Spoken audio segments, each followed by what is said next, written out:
So my name is Jessica Turton and I am an accredited practicing dietitian. I graduated from the University of Sydney in 2017 with a Masters of Nutrition and Dietetics. And I currently work alongside Dr. Paul Mason and Dr. Daron Sher at the Low Carb Doctors Clinic. And we see a range of clinical populations from obesity to diabetes, PCOS, cardiovascular disease. But I have developed quite an interest in diabetes, and I want to share with you a little bit of a story as to why. So in 2015, my father suffered a heart attack and was diagnosed with type 2 diabetes.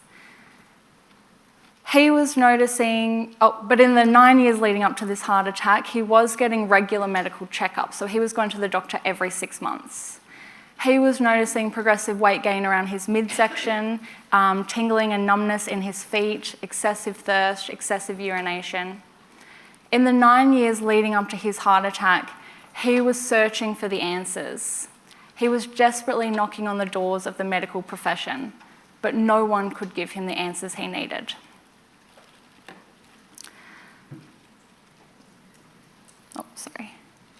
So I believe that everyone who is affected by diabetes should be given all the tools for achieving glycemic control. No one should be left in the dark to suffer a heart attack like my father did. So I have since to learn as much as I can about helping people with diabetes achieve glycemic control, to reduce their risk of micro and macrovascular conditions like a heart attack. For type 2 diabetes management, the evidence is clearly in favour of low-carbohydrate diets, as we've seen from high-quality systematic reviews that have been published over the last 10 years. But when I went looking for the evidence in type 1 diabetes, there were no published systematic reviews. So in 2017, I published a systematic review here at the University of Sydney with Dr. Kieran Rooney and Mr. Ron Raab. And later this year, I plan to commence my Ph.D. And as part of my thesis, I will be conducting a primary clinical trial investigating low-carbohydrate diets in type 1 diabetes management. For some people, it may seem logical as to why we would consider a low-carbohydrate diet for improving glycemic control. But it must not be all that logical for type 1 diabetes because it's not standard practice and it's often discouraged. So today I want to go back to the basics and talk about what type 1 diabetes is, what the current dietary recommendations are, and how a low-carbohydrate diet might serve as an effective tool for achieving glycemic control in type 1 diabetes. But before we can do any of that, we'll just quickly recap the role of insulin in glucose homeostasis. So as many of you know, there are multiple factors that can cause our blood glucose levels to rise, and these are listed on the slide. But without a doubt, dietary carbohydrate has the greatest effect on blood glucose levels. So let's imagine we've eaten a piece of bread, for example.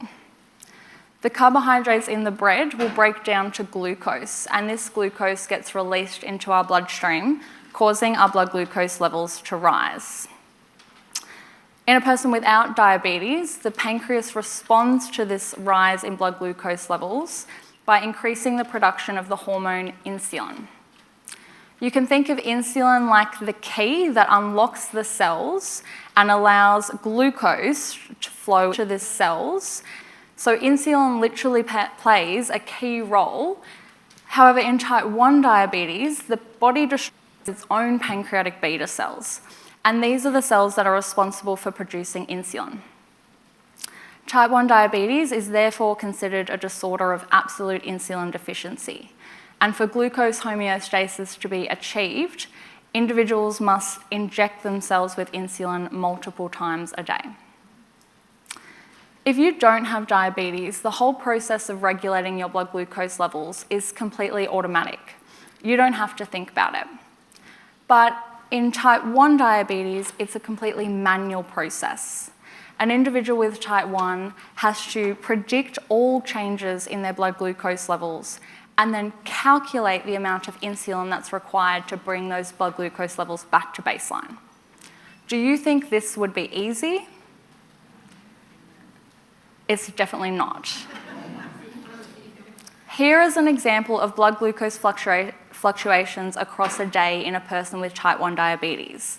Each colour on the graph is a different day, and the graph represents 24 hours. It's not that this individual isn't trying to do the right thing, it's that manually regulating your blood glucose levels is extremely challenging. So when blood glucose levels fall below 3.5, so the red section at the bottom, this individual is at risk of losing consciousness or going into a coma from hypoglycemia. When blood glucose levels rise above 9 to 12 millimoles per litre, the individual could be experiencing fatigue, headaches, blurred vision, and they're at severe risk of dehydration from hyperglycemia. Can you imagine what a day would be like for this person with type 1 diabetes? It would be terrifying. This is 1 week's worth of data for someone with type 1 diabetes. But what if this person was never given the tools for achieving glycemic control? What if this pattern continued for a whole year or multiple years? As we heard from Dr. Fetke, the long-term consequences of poor glycemic control include debilitating and chronic conditions like cardiovascular disease, kidney disease, peripheral neuropathy. People can end up with getting limbs amputated, a future on dialysis. It's not anything that we want to mess around with. So with multiple variables influencing blood glucose control, are we really doing all that we can to control the variables that can be controlled? As we know, dietary carbohydrate has the greatest effect on blood glucose levels, and it's also a controllable variable. So what are the current carbohydrate recommendations for people with type 1 diabetes? People with type 1 are currently recommended to consume between 45 and 65% of their total energy intake as carbohydrate. Since the discovery of insulin in 1921, people have not only been able to lead longer lives with type 1 diabetes, they're also able to include carbohydrate in their diet. Because prior to the discovery of insulin, strict low-carbohydrate diets or periods of water fasting were the accepted and only treatment method for diabetes.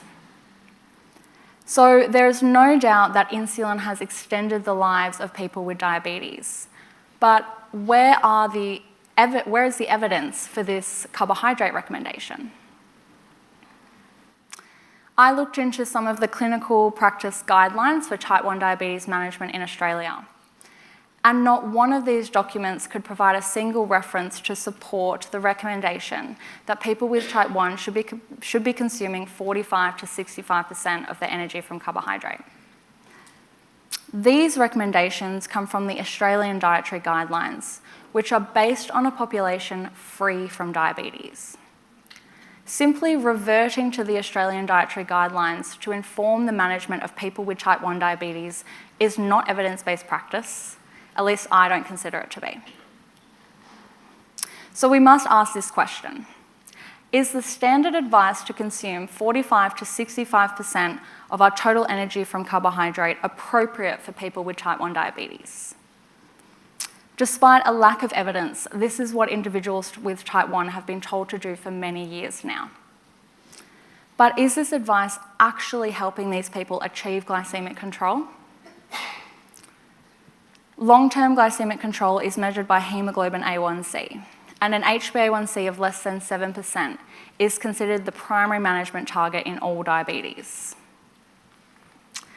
But data from over 300,000 people across 19 countries, including Australia, reported that only 16% of patients with type 1 could achieve this HbA1c target. That leaves an overwhelming 84% of patients with type 1 who are at significantly increased risk of developing debilitating and fatal complications from their diabetes. 84% of people with type 1 do not appear to be receiving the right tools for achieving glycemic control. But why should we recommend they change their diet? Why don't we just give them more and more insulin? As we know, insulin is essential for life, but too much insulin, whether you have type 1 diabetes or not, is not a good thing. Too much insulin leads to insulin resistance. Insulin resistance requires even more insulin to achieve glycemic control. This can lead to hyperinsulinemia, a problem of too much insulin.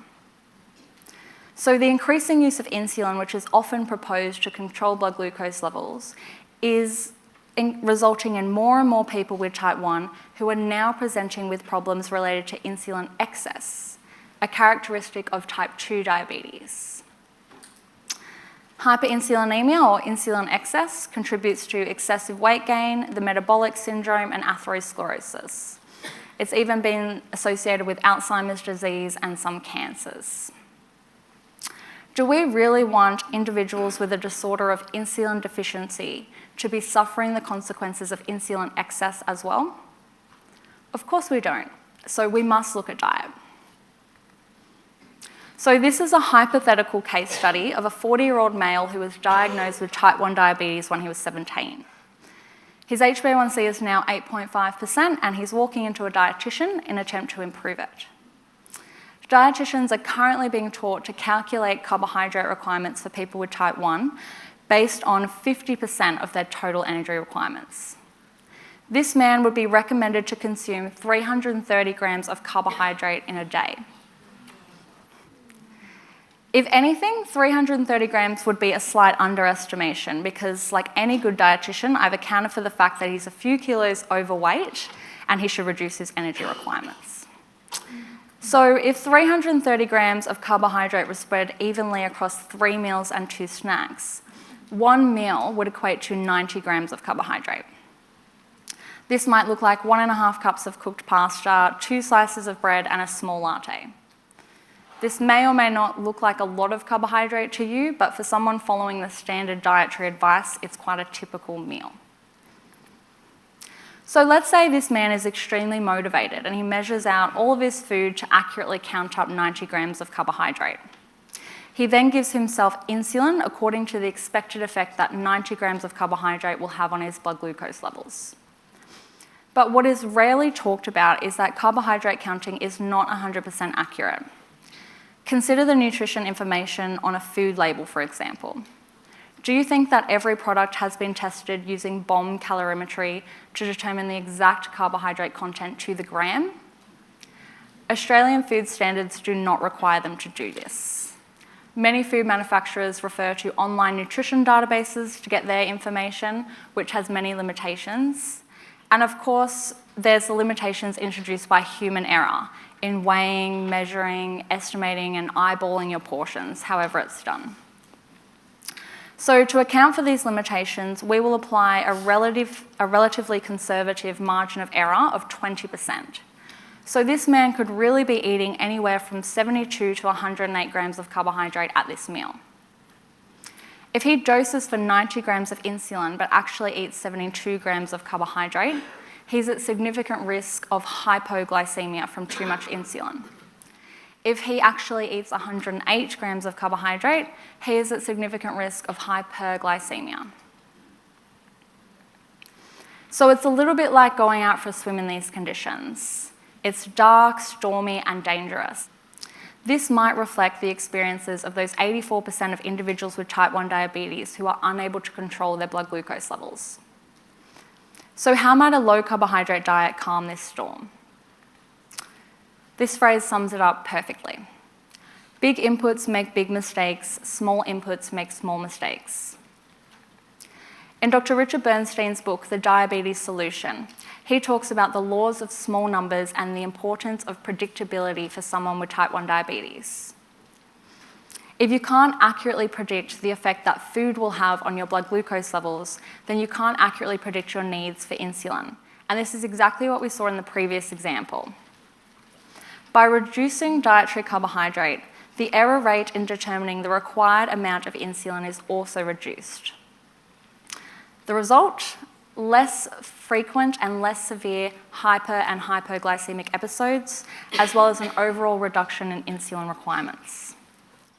Out of interest, put your hands up if you've heard of Dr. Richard Bernstein before. Quite a few people. So for those of you who don't know, he's currently one of the oldest living people with type 1 diabetes. He's been living with diabetes for about 70 years now. He actually became a physician in his early 40s so that he could share his tools for achieving glycemic control with other people. He currently works 6 days a week treating patients, and he's 83 years old. Wow. I would say he knows a thing or two about managing diabetes. So let's look at our example again, but with a low carbohydrate meal. So our hypothetical patient is now being of carbohydrate at main meals instead of 90 grams. He might put together avocado, tomato, zucchini, spinach, eggs, nuts, whatever it is he likes. The 20% of margin error for carbohydrate counting is still there, but it is now only equivalent to 3 grams of carbohydrate either way. So this means there is a much greater safety net in predicting the expected change in blood glucose with this meal. I would say it's a bit more like going out for a swim in these conditions. The water is clear and calm and the sun is shining. Of course, there is still a risk of danger, but it is far less. So when the carbohydrate intake is small, then the mistakes in calculating insulin are also small. Blood glucose levels can remain within a smaller and tighter range after meals. But this is all theory, right? Are there actual studies out there that have investigated this in real people with type 1 diabetes? So luckily we now have this systematic review, which is available online at PLOS if you want to check out the full paper. The way we conducted our review was a little bit unique because we knew the data on type 1 diabetes and low carbohydrate diets was going to be scarce. So we made a decision to include all study designs in our review, whether it was a randomized controlled trial, a pre-post intervention study, an observational study, or even an N=1. As long as dietary low carbohydrate diets were being investigated in type 1, we wanted to include it. So we classified low carbohydrate diets as any diet below 45% total energy intake from carbohydrate. We then categorised these interventions according to their degree of carbohydrate restriction. When more data becomes available, we'd like to be able to compare the varying degrees of carbohydrate restriction on type 1 diabetes management outcomes. But for now, we are basically just comparing people's usual diet, so any diet in the blue section or higher, with a low carbohydrate diet, so any diet in the yellow section.